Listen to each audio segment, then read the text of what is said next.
La mujer que cruzó el viento. Honor y legado en las Highlands. Una historia de honor, resistencia y pertenencia. Rebecca Nystrom. Resumen.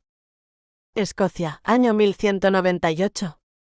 En los márgenes indómitos de las Highlands, donde la ley del clan pesa más que la del rey, la sangre y la memoria gobiernan el destino de los hombres. Altaea Maelwen, inglesa de nacimiento y carácter indómito, cruza la frontera escocesa movida por una doble lealtad, la amistad de la infancia que la reclama en un momento decisivo, y una verdad íntima que nunca ha sido nombrada en voz alta. En aquellas tierras vive el hombre que es su padre, un laird al que jamás ha conocido, y cuya existencia ha marcado su vida desde la sombra. Su llegada no pasa inadvertida. Ser inglesa es en sí mismo una afrenta silenciosa. La hospitalidad la protege, pero la desconfianza la rodea. En una Escocia donde los lairds gobiernan con autoridad casi absoluta y la lealtad al clan está por encima de cualquier afecto, Altaea es una presencia incómoda, cargada de preguntas. Aod MacColuin Laird, forjado por la tierra que gobierna, es quien asume la responsabilidad de escoltarla.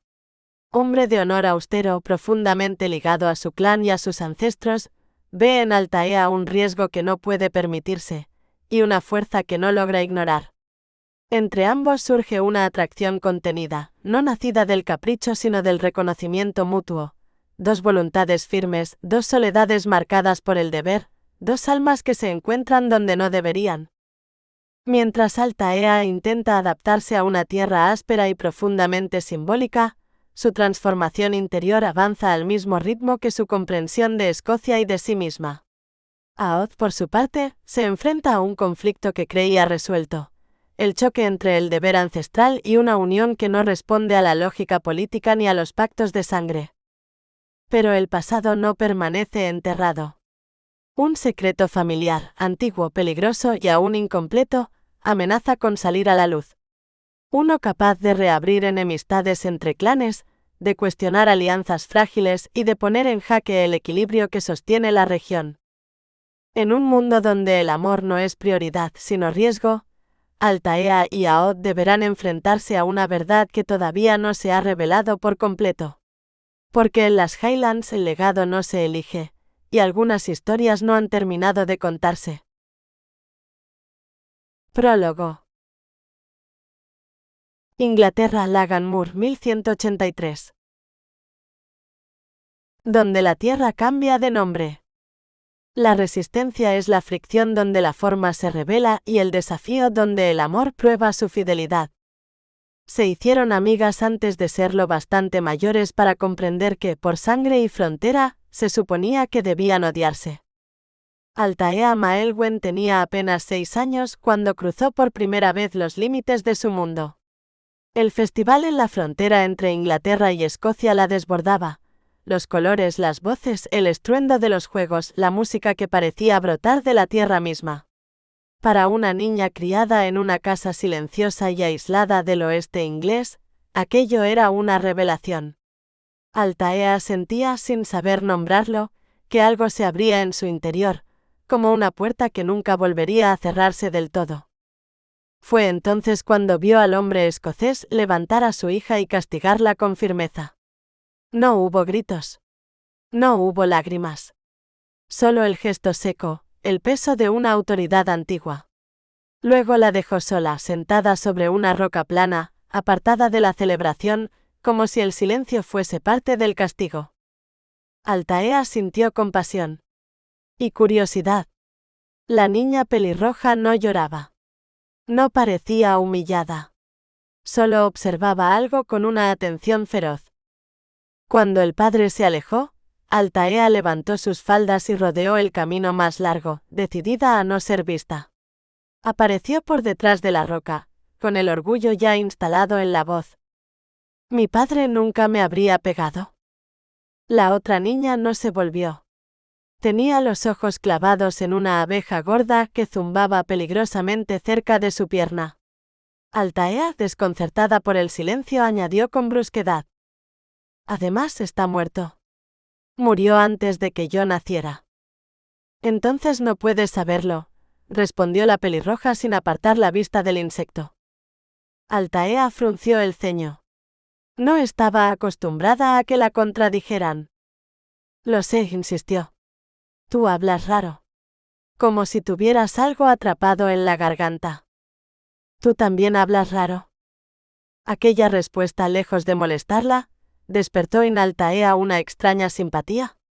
Retorció el borde de su vestido mientras observaba a la abeja. ¿Por qué no me miras? ¿No puedo?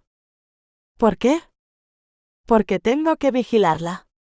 ¿Quiere picarme? Altaea se inclinó. La abeja parecía enorme, casi desmesurada, como si el peligro creciera cuanto más se lo miraba. Sintió un miedo súbito y al mismo tiempo el deseo de ser valiente. De ser vista. ¿Quieres que la espante por ti? La pelirroja dudó apenas un segundo. ¿Lo harías? Tal vez. ¿Cómo te llamas? Eithne. Yo soy Altaea. ¿Por qué tienes dos nombres? Eithne suspiró con gravedad impropia de su edad. Uno era de mi madre. El otro de mi abuela. Las dos murieron al dar a luz. La iglesia dijo que no eran puras, así que no pudieron ser enterradas en tierra consagrada. Papá cree que si me porto bien y llego al cielo, Dios recordará a las dos cuando oiga mis nombres. Altaea no entendía del todo, pero algo en aquel relato se asentó en su pecho como una verdad pesada. La vida incluso entonces estaba unida al dolor y a la pérdida. Yo sé algunas cosas, dijo como defensa. Yo lo sé todo, replicó Eithne con orgullo. Incluso cómo llegan los bebés al vientre de la madre. Altaea escuchó, fascinada y horrorizada, hasta que un gemido cortó la explicación. La abeja se había posado en la punta del zapato. El mundo pareció encogerse alrededor de ellas. ¿Vas a hacerlo? Susurró Eithne. Altaea tragó saliva. El miedo estaba ahí, claro. Pero también algo más, la certeza de que huir no era una opción. Me estoy preparando. ¿Tienes miedo? No, mintió. ¿Y tú tampoco? No lloré porque papá no me pegó fuerte, explicó Eithne. Nunca lo hace. Dice que me quiere demasiado, que me va a malcriar para el hombre con el que me case algún día. Eso dicen Thorin y Ciarán. Altaea no entendía del todo aquellas palabras, pero intuyó que hablaban de destino. De futuro. De cosas que ya estaban escritas. ¿Quiénes son Thorin y Ciarán? Preguntó. Mis medio hermanos. También perdieron a su madre. ¿Murió al dar a luz? No. Altaea inclinó la cabeza, curiosa, justo cuando la abeja alzó el vuelo. Solo se agotó, dijo Eithne al fin como si aquello explicara el mundo entero. Eso fue lo que dijo papá. Luego cerró los ojos con fuerza. Ahora puedes hacerlo. Altaea no pensó más. Quería ser valiente. Quería ser digna de aquella confianza recién nacida. Alargó la mano y golpeó el aire, pero sintió el roce vibrante de las alas contra la palma y por puro instinto cerró los dedos. El dolor llegó de inmediato. Altaea gritó. Un grito agudo primitivo que rasgó la tarde. Eithne saltó de la roca y gritó también, no por dolor, sino por lealtad y miedo compartido. Corrieron en círculos alrededor de la piedra, dos figuras pequeñas desbordadas por una emoción demasiado grande para sus cuerpos, hasta que el mundo adulto irrumpió con pasos largos y voz de trueno. El padre de Eithne las alcanzó en segundos. Abrazó primero a su hija, escuchó el balbuceo atropellado, y luego se volvió hacia Altaea. Con manos firmes y seguras sacó el aguijón de la piel, cubrió la herida con barro fresco y sin una palabra innecesaria, les devolvió la calma. Se sentó en la roca del castigo. Eithne se acurrucó contra un lado de su regazo. Altaea, tras una breve vacilación, una timidez nueva desconocida, se apoyó contra el otro. Aquel instante, mínimo suspendido, selló una amistad que ninguna frontera lograría borrar. Nunca nadie había hecho tanto por ella. Altaea sintió como algo se aflojaba en su interior, como si aquel consuelo no solo calmara el dolor de la mano, sino una soledad más antigua.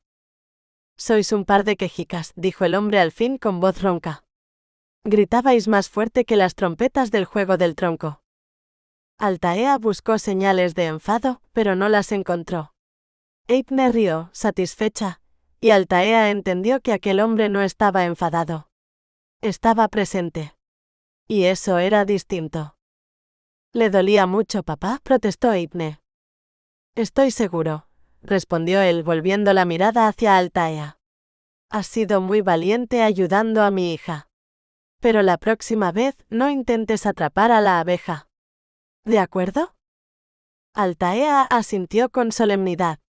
La palmada cariñosa en su brazo la hizo erguirse un poco más. «Eres una niña muy guapa. ¿Cómo te llamas?». «Altaea», respondió ella. «Es mi amiga, papá. ¿Puede cenar con nosotros?». El hombre dudó apenas un instante. «Eso depende de sus padres». «Su papá está muerto», dijo Eithne sin malicia. «¿No es una lástima?». El hombre asintió. Sus ojos se suavizaron, aunque no sonrió. «Lo es. Pero tiene los ojos azules más bonitos que he visto nunca». «¿Y yo?», preguntó Eithne ansiosa. «Tú tienes los ojos castaños más bonitos del mundo». La niña se infló de orgullo. Altaea observó aquella escena con atención silenciosa, absorbiendo algo que no sabía nombrar, la forma en que el afecto podía expresarse sin debilidad, con firmeza y calor a la vez. «Quiero hablar un momento con tu amiga», dijo el padre. «Tú guarda silencio». Eithne obedeció complacida. «¿Cuántos años tienes, Altaea?». Ella levantó 4 dedos. «No me tienes miedo, ¿verdad?». Altaea negó con la cabeza. Retorció un rizo casi blanco alrededor de su dedo, nerviosa, pero no apartó la mirada del hombre. Le intrigaban sus patillas rojizas, el movimiento vivo de su barba al hablar. Sintió el impulso inexplicable profundo de tocarla, como si en aquel gesto pudiera comprender algo esencial. «¿Tu madre está aquí?». «No», respondió Altaea. «Está con mi tío. No saben que he venido. Es un secreto». Y una vez abierta la compuerta, las palabras fluyeron. «Mi tío dice que es como mi papá, pero no lo es. Nunca me siento en sus rodillas. No quiero. Aunque pudiera». El hombre escuchó con atención grave. Aquella niña era demasiado seria para su edad, pensó. Como si ya supiera que el mundo no siempre ofrecía refugio. El silencio que siguió quedó suspendido, cargado de algo que ninguno de los tres comprendió del todo, una sensación de destino, de lazos invisibles, de caminos que ya habían comenzado a trazarse. Capítulo 1. Escocia, Glean Nagaoide 1198. El viento del norte. Aod MacColwyn era un hombre temible cuando la furia lo dominaba. Y estaba furioso. La sombra cayó sobre él en el mismo instante en que su hermano Padruch mencionó la promesa hecha a su esposa, Eithne. Algo antiguo y peligroso se agitó en su interior, como si el pasado reclamara su deuda. Y no pensaba ignorarla. Lagan Moor, así la llamaban los hombres del sur, era una tierra extendida y áspera, donde el viento no pedía permiso y la hierba crecía baja, como si supiera que nada debía alzar demasiado la cabeza. Padruch había logrado lo que pretendía, dejar a su hermano sin palabras. Solo por un instante. La sorpresa se disipó pronto y fue reemplazada por una ira profunda, controlada, peligrosa. No era tanto la promesa, insensata, impulsiva, lo que encendía a Aod, sino el hecho de que Padruch hubiera convocado al consejo, exponiendo un asunto familiar al juicio de los ancianos. Aquello lo obligaba, como jefe recién nombrado, a dividirse entre la sangre y la ley, entre el deber íntimo y la autoridad pública. Y eso, pensó Aod, era una traición involuntaria pero no menor. Había llegado demasiado tarde para impedirlo. Venía de perseguir a los Macearraid, victorioso pero exhausto cuando ya todo estaba decidido.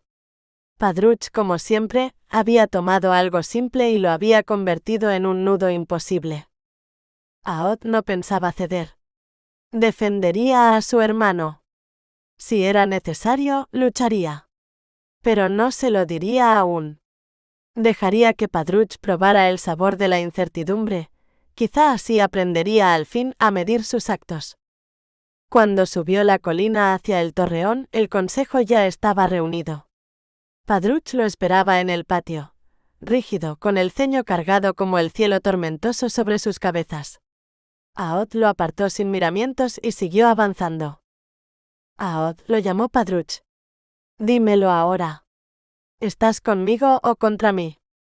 Aod se detuvo. Se volvió despacio. Su rostro mostraba enojo, pero su voz fue suave, casi peligrosa. ¿Y cómo sé que no intentas provocarme al hacerme esa pregunta? Padruch se relajó de inmediato. No quise faltarte al respeto. No comprendí la posición en la que te colocaba. ¿Te arrepientes? No.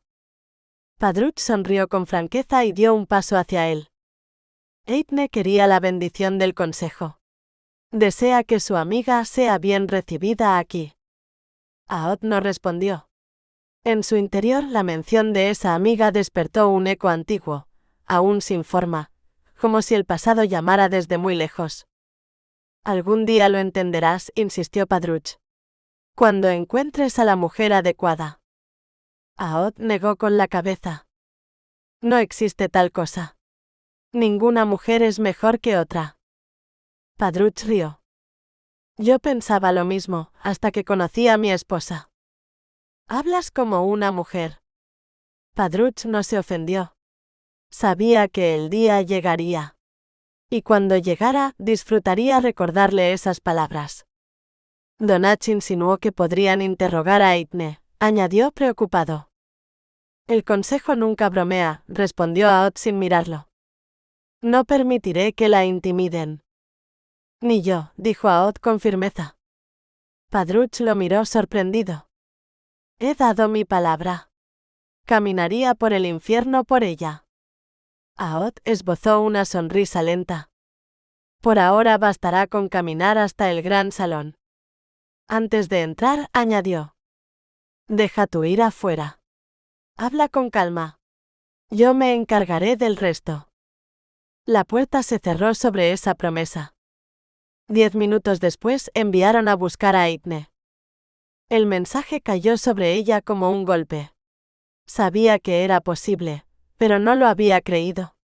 Que una mujer fuera llamada ante el consejo era casi una afrenta.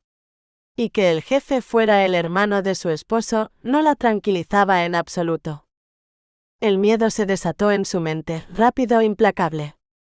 Estaban convencidos de que había perdido la razón. Querían oírla para decidir si aislarla, si despojarla de toda influencia. Su única esperanza era Aod McColwyn, a quien apenas conocía, pero de quien Padruch decía que era un hombre justo.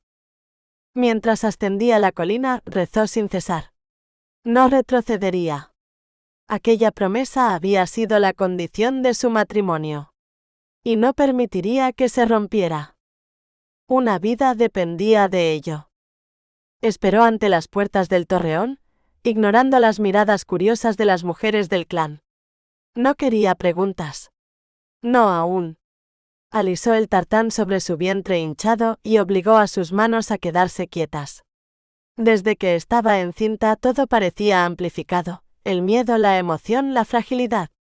Se sentía pesada, torpe, vulnerable, pero su mente seguía clara, aferrada a una sola certeza. Resistiría. Porque aquello no era solo una promesa. Era honor. Era legado. Y era el futuro que aún no había nacido, aguardando su defensa tras esas puertas cerradas. Capítulo 2. El idioma del silencio.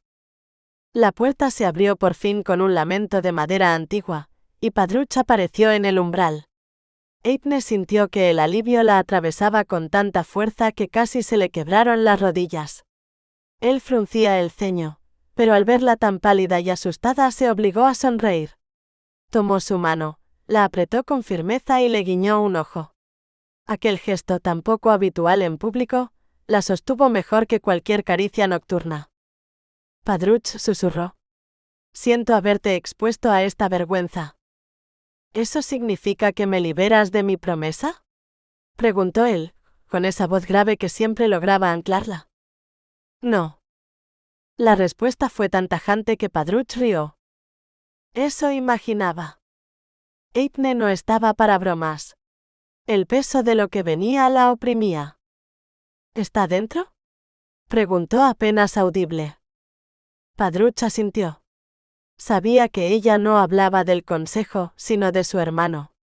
El temor que Eithne sentía por Aod era casi reverencial, nacido del poder que encarnaba más que de un gesto real. Sí, amor. Aod está dentro. Entonces, ¿sabe lo de la promesa? Se interrumpió a sí misma.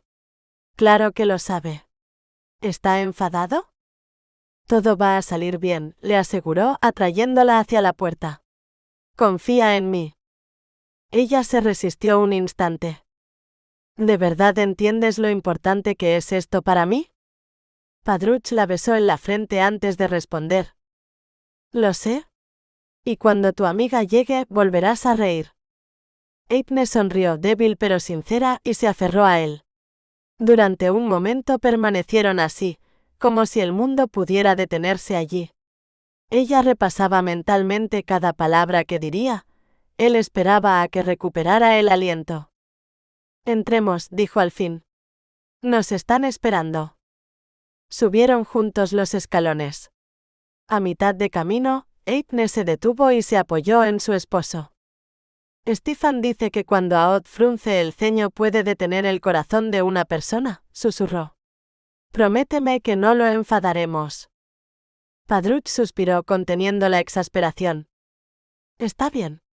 No lo enfadaremos. Ella lo soltó al instante, como si aquella promesa bastara para sostenerla. Dentro del gran salón, Aod los esperaba frente al fuego, los brazos cruzados sobre el pecho. La postura era de aparente calma, pero su mirada gris era afilada, penetrante. El ceño que oscurecía su rostro hacía que las llamas parecieran apagadas a su espalda. Eithne lo vio y el miedo le hizo perder el equilibrio. Padruch la sostuvo a tiempo. Aod interpretó su temor como miedo al consejo. Sin demora hizo una señal a Brenach. Cuanto antes terminara aquello, antes se disiparían los temores de su cuñada. Los ancianos observaban en silencio. Eran 5 marcados por los años y la guerra, sus cuerpos y rostros testimonio de decisiones duras. Eithne fijó la mirada en Brenach. Se aferró a la esperanza de que aquellas arrugas alrededor de sus ojos fueran fruto de la risa, no solo del rigor. Tu esposo nos ha contado una historia sorprendente, dijo Brenach. Nos cuesta creerla. Eithne buscó a Padruch. Él le devolvió una mirada firme. Mi esposo solo dice la verdad, respondió ella.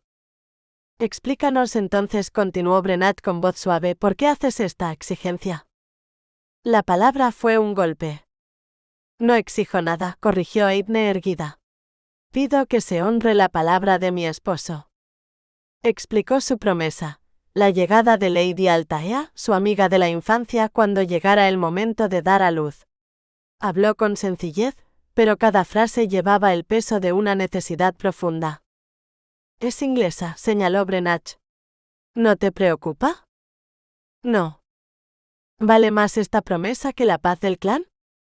No deseo causar ningún desorden. Brenach creyó ver una grieta y avanzó, pero Eithne lo detuvo.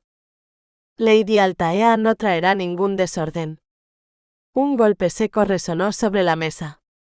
Aelfried había cerrado el puño. Esa petición humilla el nombre McColwyn. Padruch dio un paso al frente, la voz cargada de furia contenida. No levantarás la voz ante mi esposa. El silencio volvió a caer pesado.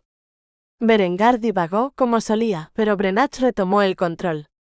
Eithne, pálida, sintió que el consejo buscaba una forma de negarle sin enfrentar al jefe. El miedo le revolvía el estómago, pero no retrocedió. Decidiréis por mí, porque creéis saber lo que es mejor, dijo con lucidez inesperada. Brenach se sorprendió.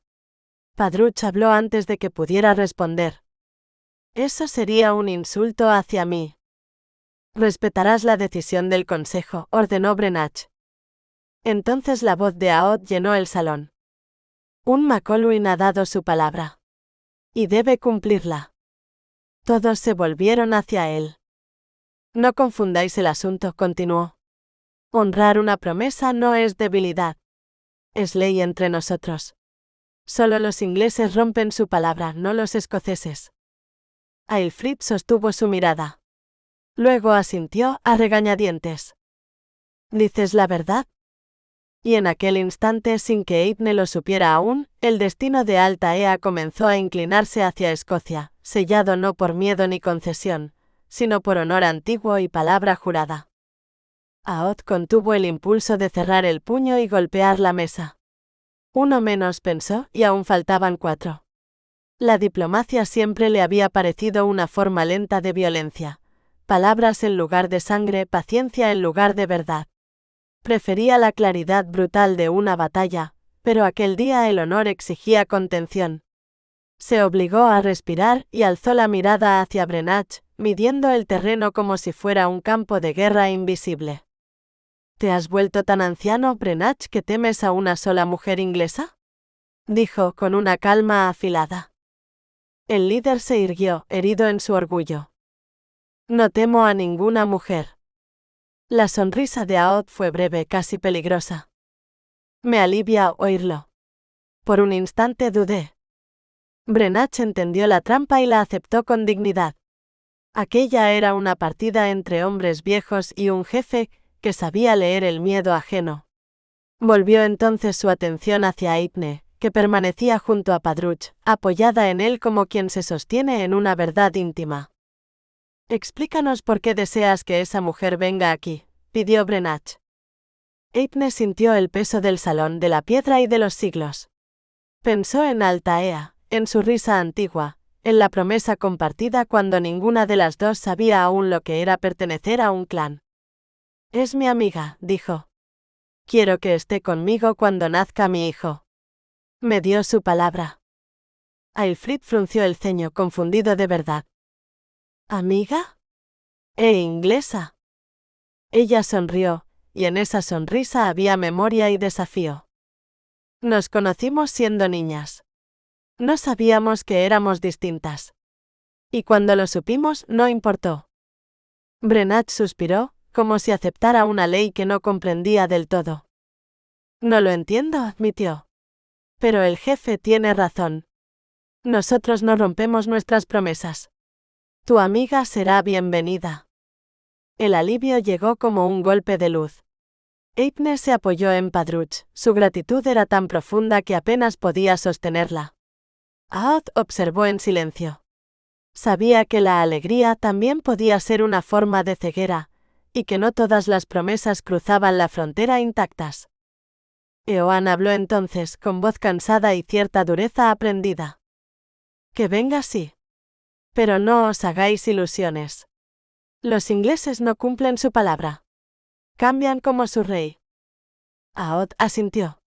Compartía esa sospecha y aún así aceptaba el riesgo. Proteger al clan no significaba protegerlo del mundo. ¿Quién irá a buscarla? Preguntó Brenach. Yo, dijo Padruch de inmediato. Aod negó despacio. Tu lugar está con tu esposa. Iré yo. No era una oferta, sino una decisión. Eithne alzó la vista hacia él confiada. Altaea no te temerá, afirmó. Se sentirá segura contigo.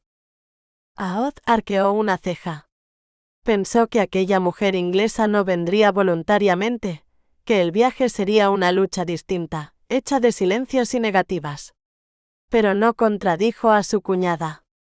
El destino, como la guerra, no siempre se anunciaba con claridad. Cuando Eithne y Padruch abandonaron el salón, ella escuchó fragmentos de otra discusión, nombres de clanes, alianzas frágiles, odios antiguos. Macea Raid. El nombre quedó suspendido en su mente como una sombra. Más tarde, ya a solas, preguntó con fingida ligereza. ¿Por qué odiáis a los Macea Raid? Padruch se encogió de hombros. Es una enemistad vieja. Más vieja que nosotros. Ella asintió, guardándose lo que sabía. Algunas verdades eran demasiado peligrosas para ser dichas. Miró a su esposo con ternura y con miedo, consciente de que la lealtad también exigía silencio. Sabes que siempre pienso en ti primero, dijo. Lo sé. Y aún así, mientras lo veía alejarse, Eithne sintió que el legado de los clanes, las promesas cruzadas y los secretos no revelados ya se estaban moviendo como mareas antiguas hacia un futuro imposible de detener. Capítulo 3. Una voz que despierta. Padruch se detuvo de pronto y se colocó frente a su esposa, como si aquel gesto pudiera impedir que lo no dicho siguiera creciendo entre ambos. ¿Qué estás intentando no decirme?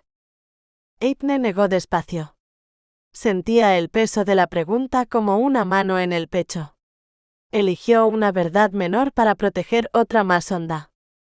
No quiero que Aod obligue a Altaea, dijo con una urgencia que la traicionaba. Si no puede venir, no debe usar la fuerza. Insistió hasta arrancarle una promesa. Padruch aceptó con resignación solo para calmarla. En su interior, sin embargo, ya había decidido no cumplirla. No permitiría que una inglesa, promesas o no, quebrara el corazón de su esposa en aquel estado. Y aún así, mientras subía de nuevo la colina, el entrecejo fruncido, le dolía la idea de haberle mentido. El amor también tenía su honor, y él acababa de rozar su límite. Apenas Aod salió al patio, Padruch lo llamó. Tenemos que hablar. Si es otra promesa hecha a tu esposa, te advierto que no estoy de humor, gruñó Aod sin detenerse. Padruch rió, alcanzándolo. Es sobre la amiga de Eithne.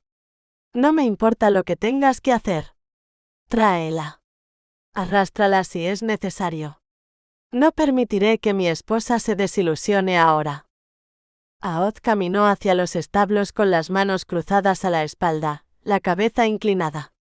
Pensaba en frontera, en consecuencias, en guerras que comenzaban por decisiones pequeñas. Sabes que, si la obligo, podría provocar una guerra con su familia, dijo. Tal vez incluso con Inglaterra, si el rey decide intervenir. Padruch lo observó de reojo. Aod sonreía como quien ya ha medido ese riesgo. Ricardo no se moverá si no hay ganancia, replicó. El problema será su familia. No querrán dejarla partir. Un enredo, concedió Aod. ¿Importa? No. El suspiro de Padruch fue largo, cargado de cansancio. ¿Cuándo partirás? Mañana al alba. Esta noche hablaré con Eithne.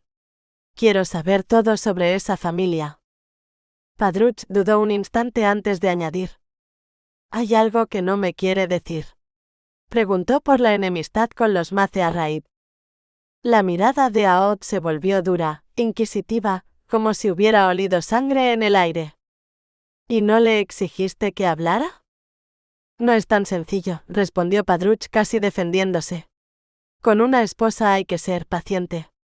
Ya me lo dirá. Además, quizá exagero. ¿Estás sensible? Aod no respondió. Su silencio fue más elocuente que cualquier reproche. No te daré las gracias, añadió Padruch al fin. Sería un insulto. No acepto esta tarea con gusto, dijo Aod. 8 días de ida, 8 de vuelta con una mujer quejosa. Preferiría enfrentarme solo a una legión de Macea Raid. El tono sombrío casi hizo reír a Padruch, pero se contuvo. Conocía demasiado bien a su hermano. Caminaron juntos unos pasos más, cada uno atrapado en sus pensamientos. Entonces Padruch se detuvo otra vez. «¿No puedes obligarla?», dijo. «Si no quiere venir, déjala». Aod lo miró con frialdad.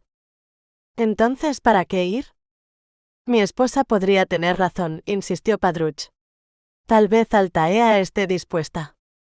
Aod negó despacio, con un cansancio antiguo. ¿Dispuesta? Es inglesa. No puede estarlo. Y mientras decía esas palabras, pensó que el destino rara vez obedecía a la lógica de los hombres, y que aquel viaje, nacido de una promesa ajena, iba a remover lealtades, odios y legados que llevaban generaciones aguardando su momento. Capítulo 4.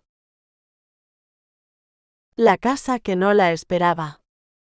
Altaea aguardaba en el umbral, quieta como si el mundo pudiera romperse con un paso en falso. Sabía que vendrían. El aviso había llegado 2 días antes, traído por Lucan, su primo, que había visto a los escoceses cruzar el Horton como presagios de otro destino. Desde entonces, la espera había sido un hilo tenso entre el pasado y lo inevitable. Estaba preparada desde hacía semanas. Desde que supo que Eithne llevaba un hijo en el vientre, su equipaje yacía oculto en el desván del establo, junto a los regalos envueltos en cintas rosadas. No por previsión práctica, sino porque en su interior ya había dicho que sí. A su amiga, al llamado silencioso de la sangre, a una verdad que llevaba años reclamando nombre. El obstáculo era Tegan. Su tío era un hombre quebrado por el cuerpo y por el vino, amable en la lucidez, cruel en la embriaguez. Altaea había aprendido a leer sus gestos, a medir el peligro en el temblor de sus manos y en la frecuencia con que pedía la jarra. Cuando bebía hablaba del pasado y de su propia ruina. Cuando bebía más descargaba su rabia sobre ella. Altaea soportaba en silencio. Se repetía que él sufría más, que debía comprenderlo. Esa compasión era su escudo y su prisión. Su madre era otra herida. Fría, distante, siempre de paso.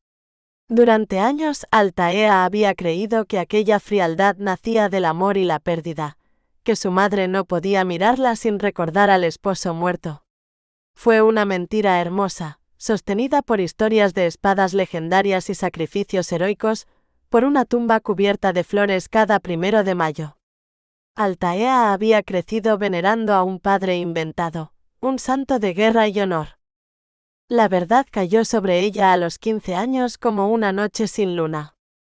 Su padre no era inglés. No había muerto por un rey. Era un jefe de clan escocés. Y su madre no lo lloraba, lo detestaba. Altaea no era fruto del amor, sino de la venganza. Un matrimonio impetuoso, un orgullo herido, un error que Sorcha nunca perdonó, y que había vuelto carne en su hija. Eithne fue quien la sostuvo cuando todo se derrumbó. No con explicaciones, sino con presencia. Lloraron juntas, decidieron juntas. No confrontarían a Sorcha ni a Tegan. No aún. Altaea esperaría. Guardaría la verdad como se guarda una brasa, viva, escondida, peligrosa. Ese pacto había dado forma a los años siguientes. Y ahora, al saber que Eithne se había casado con un Highlander, Altaea sintió que el destino al fin le ofrecía una grieta por donde pasar.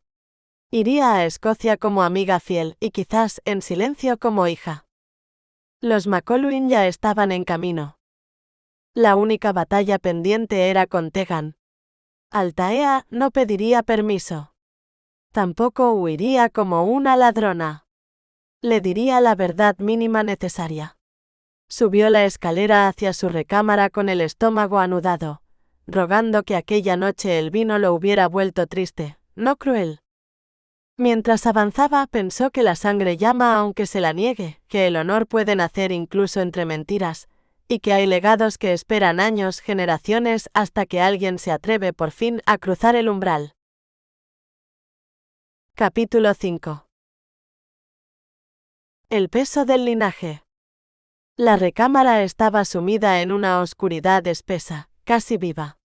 El aire húmedo y rancio se aferraba a la piel, como un recuerdo que no quería soltarse. Altaea contuvo el aliento antes de entrar. Siempre en aquel lugar sentía que el pecho se le cerraba, como si la casa misma rechazara su presencia. Se obligó a respirar. No podía flaquear ahora. Una sola vela ardía junto a la cama de Tegan, temblorosa, peligrosa. Pensó, como tantas otras noches, que aquella llama podía devorar la casa entera si su tío volvía a caer dormido con la bebida en la sangre. Lo llamó en voz baja. No hubo respuesta. Dio un paso más y entonces él se movió entre las sombras y la llamó con una voz espesa, deshilachada. Tegan le hizo una seña para que se acercara. Cuando Altaea obedeció, él la tomó de la mano y le dedicó una sonrisa incierta. Ella sintió alivio. Aquella noche estaba dominado por la melancolía, no por la furia. Que sea tristeza, no ira, pensó, aferrándose a esa mínima gracia. Siéntate, murmuró. Quiero contarte una historia. Una batalla. Cabalgué junto a tu padre. ¿Te he dicho que siempre cantaba? Incluso cuando las trompetas llamaban a matar. Altaea se sentó despacio. El nombre de su padre siempre abría una herida antigua, pero no podía permitirse retroceder. Tío, dijo con suavidad firme, antes necesito hablar contigo. ¿Es importante? ¿Más importante que oír hablar de tu padre? Ella no respondió. Había aprendido que algunas preguntas eran trampas. Necesito decirte algo, insistió. Dime entonces. Prometo no enfadarme, añadió con una sonrisa vacía, ajeno a todas las noches en que había quebrado ese juramento. Sonreiré durante toda tu confesión. Altaea entrelazó las manos sobre la falda. Ahora se dijo. Le habló de los festivales de la frontera, de los veranos con Nuala, de los escoceses. Tegan bebía mientras escuchaba, hundiéndose poco a poco en su copa. No irás más, sentenció al final. Pero te entiendo. Sé que habrás sido feliz allí. La aceptación le dolió más que la prohibición. Altaea respiró hondo. En uno de esos veranos conocí a Eithne. Le hice una promesa cuando tenía 15 años. Ahora debo cumplirla. Tengo que marcharme. Sus palabras quedaron suspendidas como un juramento antiguo. Tegan la miró con ojos vidriosos, luchando por comprender. ¿Marcharte a dónde? Altaea habló de muertes en el parto, de abuelas y madres, de la esperanza mínima que se escondía en los detalles. Habló sobre todo del miedo de su amiga. Si callo ahora, la abandono, pensó, y no estaba dispuesta a cargar con ese pecado. Eithne cree que va a morir, dijo al fin. Por eso voy. Tegan bufó despectivo. ¿Te crees salvadora? Si Dios la quiere, tu intervención solo manchará tu alma. Las palabras la atravesaron, pero no se detuvo. Estaba orgullosa de lo que había aprendido, de cada noche robada al sueño para estudiar, de cada partera escuchada. Ese saber era su escudo. Sus parientes vienen a buscarme. Estaré protegida. No voy a la frontera, añadió, consciente de que cruzaba un umbral invisible. Voy a las Highlands. El efecto fue inmediato. Tegan abrió los ojos de golpe. No lo permitiré. Se incorporó para golpearla, pero Altaea ya había apartado la silla. No retrocedió. No esta vez. Yo no he terminado de hablar, dijo, sorprendiendo incluso a sí misma. Tegan la miró como si viera a una desconocida. ¿Nuala te ha llenado la cabeza? Sé quién fue mi padre. El silencio se volvió denso. Tegan alargó la mano hacia la copa, le temblaba. Era un Macearraid, continuó Altaea. Un laird escocés. No un varón inglés. Mentira, gritó él, pero la furia carecía de convicción. Si no lo es, ¿por qué te opones a que vaya a las Highlands? No supo responder. El alcohol le había robado incluso las excusas. No irás, repitió. Y si lo haces, no vuelvas. Altaea asintió. Sintió la tristeza, sí, pero también una calma nueva, casi sagrada. Entonces no volveré. Maldita desagradecida, empezó él. Las historias que inventé sobre tu padre. No terminó. Altaea negó lentamente con la cabeza. Ya no necesitaba más relatos falsos. Había elegido el peso de la verdad, el legado oculto, el honor que no pide permiso. Y por primera vez supo que no estaba huyendo, estaba regresando a algo que siempre le había pertenecido. Capítulo 6. La voz que no pedía permiso. Tegan sostuvo su mirada cuando Altaea preguntó por las historias. No hubo ira en él, solo un cansancio antiguo, una derrota que había aprendido a vestir de cinismo. Le dijo que había inventado aquellos relatos para darle algo a lo que aferrarse, porque su madre no podía soportar ni siquiera mirarla. Altaea ya lo sabía, pero oírlo en voz alta fue como sentir cómo el suelo cedía bajo sus pies. Él habló de lástima, de protección torpe. Ella escuchó con el estómago encogido, mientras la habitación parecía cerrarse sobre ambos, como una tumba anticipada. Altaea recordó entonces palabras oídas al pasar, juicios susurrados sobre la sangre impura, sobre la inferioridad heredada. Preguntó sin alzar la voz, pero con una firmeza que ya no podía disimular si su madre la veía del mismo modo. Tegan no negó nada. Dijo que no había respuestas sencillas, que solo había intentado amortiguar aquella influencia. No era una absolución, apenas una confesión tardía. La espada junto a la chimenea pasó entonces de símbolo a herida abierta. Tegan dijo que era suya. El anillo, el rubí que Altaea llevaba oculto contra la piel, pertenecía al mace Arraid. Lo dijo con desprecio, como si pronunciara que el nombre aún le supiera a traición. El diseño grabado, explicó, tenía un significado ancestral, y su madre se lo había llevado por despecho al marcharse. Altaea aflojó los dedos alrededor del anillo. Algo en su interior, que había estado tenso durante años, cedió al fin. ¿Y la tumba?, preguntó. Vacía. No hubo más palabras. Altaea permaneció sentada, las manos cerradas sobre el regazo, mientras Tegan se hundía en el sueño y el ronquido ocupaba el espacio de todo lo que nunca sería dicho. Ella apagó la vela con cuidado, como si extinguiera el último resto de una mentira necesaria, y salió.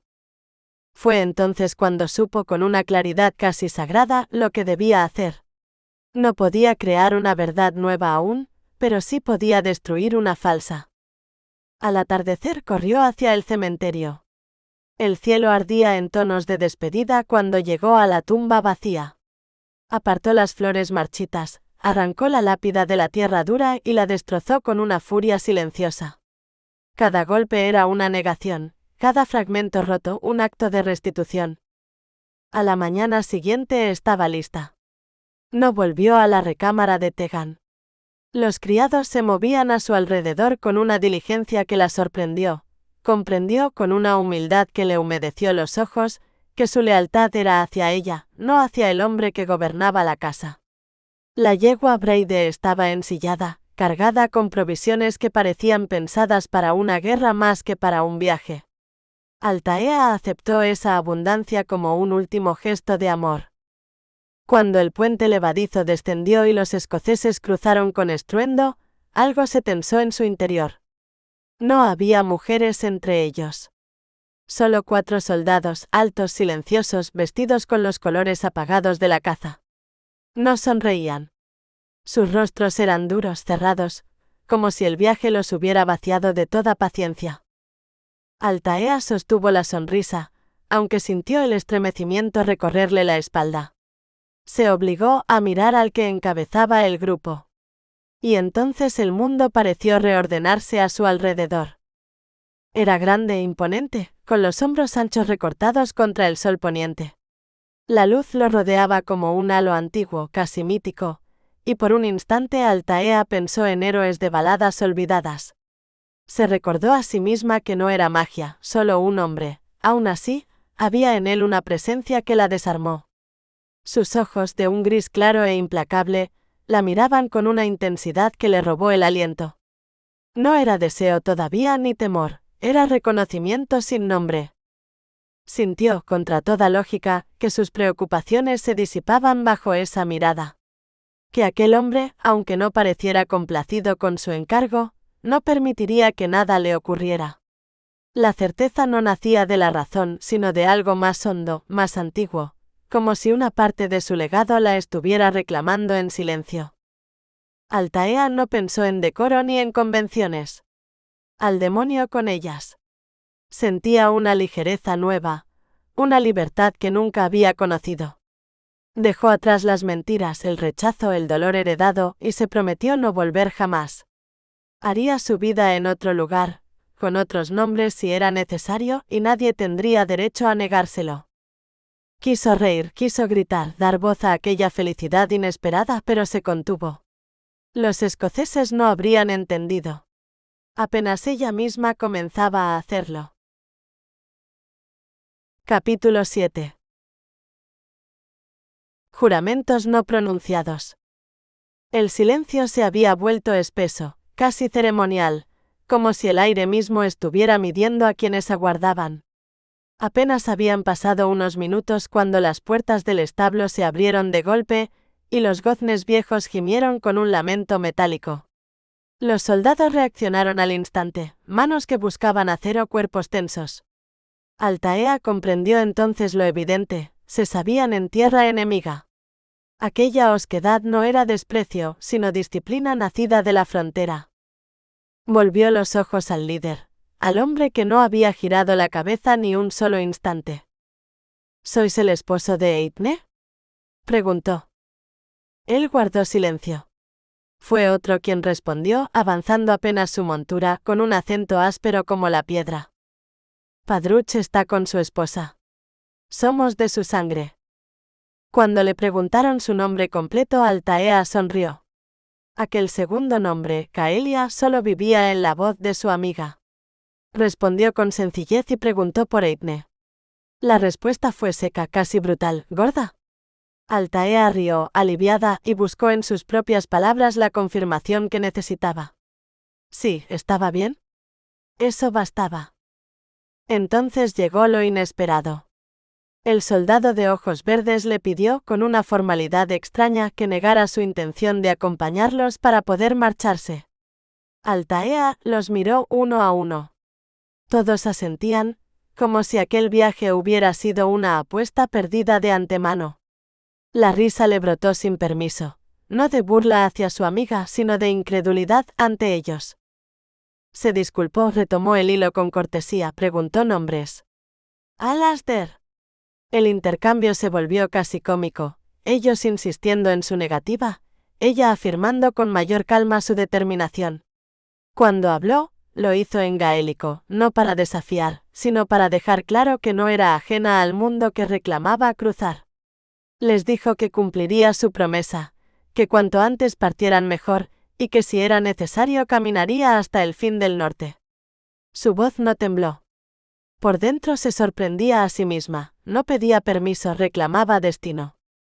El líder la observó por fin con atención plena. No habló, pero alzó una ceja. A Altaea le bastó. Bajó las escaleras con el vestido recogido y pasó junto a los soldados. Oyó el murmullo que la llamaba difícil y respondió sin volver la cabeza, aceptando el nombre como un blasón recién forjado. Su risa quedó flotando detrás de ella. Aod no pudo apartar la mirada. La había juzgado inglesa antes de conocerla, frágil quizá, obediente seguro. Nada de eso encajaba ahora. La veía avanzar con el cabello al viento, con una gracia que no pedía disculpas, y algo en su interior, algo que no pensaba conceder, reaccionó. Había decidido forzarla a regresar si era necesario. Ahora comprendía que aquella mujer solo viajaba por elección. Mientras sus hombres murmuraban apreciaciones torpes y admiraciones mal disimuladas, Aod cortó la charla. Inglaterra le pesaba en el pecho. Dio órdenes rápidas, precisas, como quien desea poner distancia entre sí y un presentimiento peligroso. Decidió con quién cabalgaría a Altaea y cuando alguno dudó, la dureza de su voz recordó a todos quién mandaba. Altaea ya estaba montada cuando el guerrero se acercó para imponerle compañía. Ella lo detuvo con una negativa serena, defendiendo la fortaleza de su yegua y su propia autonomía. La sorpresa pasó por el rostro del soldado designado. No sabía cómo responder a una mujer que no retrocedía. Desde atrás, las risas contenidas y los comentarios asombrados confirmaron lo evidente. No era solo hermosa, aunque lo era, sino algo más inquietante, una mujer de palabra. Aod escuchó lo suficiente. Ordenó partir. El viaje comenzaba. Y sin saberlo aún, todos llevaban consigo algo más que provisiones y armas, el peso de un encuentro que ya había empezado a alterar viejas certezas, como si el legado que Altaea perseguía hubiera comenzado a responderle desde el primer paso. Altaea comprendió entonces que el viento no estaba allí para detenerla. La resistencia no era enemiga del movimiento, era su condición. Sin oposición no había forma, sin presión no había dirección. El cuerpo aprendía a avanzar no dominando el viento, sino inclinándose hacia él, escuchando su fuerza, aceptando que empujar no era lo mismo que imponer. El desafío no la expulsaba, la estaba llamando.